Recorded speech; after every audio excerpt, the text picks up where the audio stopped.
নমস্কার বন্ধুরা, আমাদের চ্যানেলে আপনাদের স্বাগতম।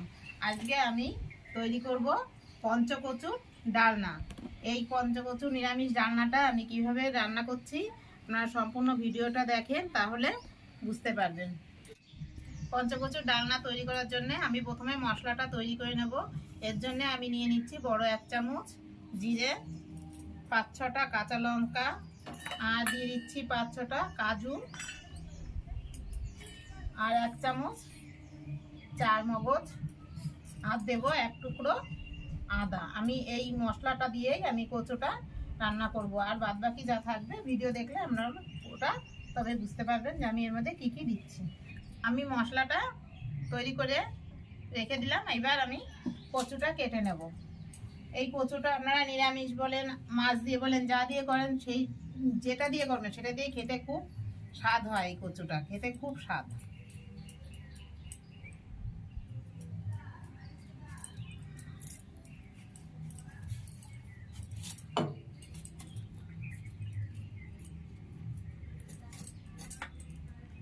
আমার কচুটা কাটা হয়ে গেছে। আমি কচুটা এরকম একটু বড় বড় করে চৌকো চৌকো করে কেটে নিয়েছি, আর আমি সঙ্গে ছোট্ট একটা আলুও কেটেছি এই কচুর মধ্যে একটু আলু দেবো বলে। এখন কচুগুলি আমি ধুয়ে নিচ্ছি। এই কচুতে কোনো গলা চুলকায় না।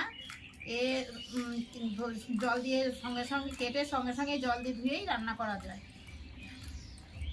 কচুগুলো ধোয়ার সময় আমি গ্যাস জেলে কড়াই বসিয়ে দিয়েছিলাম। কড়াই আমার গরম হয়ে গেছে। কড়াইতে আমি এখন তেল দিয়ে দিচ্ছি। তেলটা আমার গরম হয়ে গেছে। আমি এর মধ্যে কচুগুলি দিয়ে একটু ভেজে নেব। কচুগুলি ভাজার সময় আমি হালকা একটু হলুদ দিয়ে দিচ্ছি।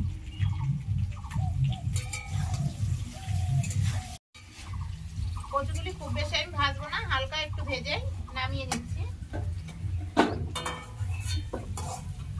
কচুগুলি নামিয়ে নেওয়ার পরে যে তেল থাকলো কড়াইতে, এই তেলের মধ্যে আমি 2টো শুকনো লঙ্কা, 2টো তেজপাতা ছিঁড়ে, আর দিচ্ছি 4 টুকরো লবঙ্গ, 4 টুকরো এলাচ, 4টে এলাচ, আর 4 টুকরো দারচিনি। এইগুলি বেশ একটু ভাজা ভাজা হয়ে এসছে। এখন এর মধ্যে আমি দিয়ে দেবো একটুখানি হিং।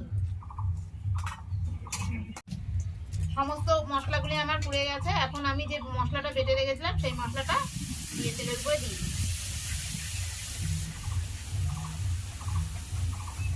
আর এই সময় আমি গ্যাসের ফ্লেমটা খুব অল্প রেখে দিয়েছি, দিয়ে দিচ্ছি। এবার আগে আমার হলুদ দেওয়া আছে, তাই আমি এখন আবার আর 1 চামচ হলুদ দিয়ে দিচ্ছি। আগে অর্ধেকটা ছিল দেওয়া। আর দিয়ে দেব 1 চামচ শুকনো লঙ্কার গুঁড়ি দিয়ে আমি যে মশলার যে বেটেছিলাম যে বাটিতে, সেই বাটি ধুয়ে জলটা এর মধ্যে দিয়ে দিচ্ছি।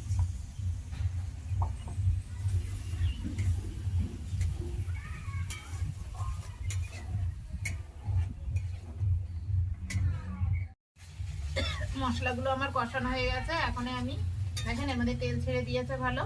এবার আমি এই কচুটা এর মধ্যে ছেড়ে দিচ্ছি। কচু একটু নেড়ে ছেড়ে এর মধ্যে দিয়ে দেবো লবণ। আমি এতক্ষণ কোনো লবণ দিইনি।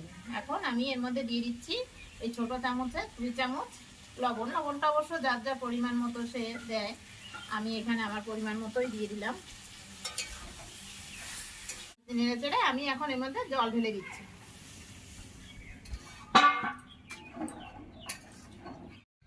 আমার ওই তরকারিটা হয়ে এসছে। এই সময় আমি এই ছোট চামচের এই সমান সমান 1 চামচ চিনি এর মধ্যে দিয়ে দিচ্ছি। এই চিনিটা দিলাম তরকারির স্বাদটা বাড়ানোর জন্য।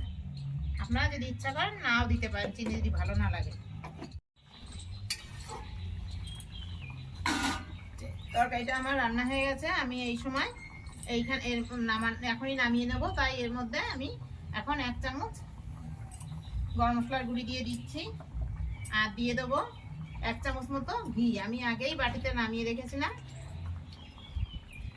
এবার আমি গ্যাসটা বন্ধ করে দিয়েছি, দিয়ে আমি তরকারিটা নামিয়ে নিচ্ছি।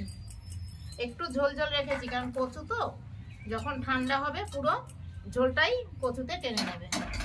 তাই আমি এইটুকুনি ঝোল অবস্থায় তরকারিটা নামিয়ে নিলাম।